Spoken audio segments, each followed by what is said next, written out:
এই মুহূর্তে বাংলাদেশে কতজন লোক আছেন যারা লোভ না করে মানুষের জন্য কাজ করে? ডক্টর ইউনূস তাদের একজন।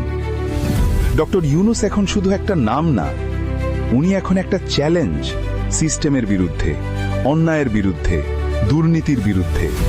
বিগত শাসক গোষ্ঠীরা দেশটা এমন জায়গায় নিয়ে গেছেন যেখানে আপনি চুরি করেন, আপনি নেতা, আর যদি জনগণের জন্য কাজ করেন, আপনি শত্রু।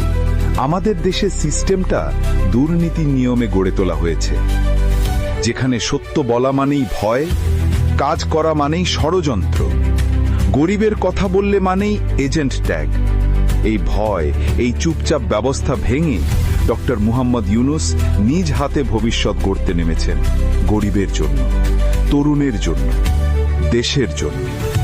আপনি কি দেশের পক্ষে ডক্টর ইউনূসের পাশে আছেন, যিনি আপনার সন্তানের ভবিষ্যতের জন্য লড়ছেন?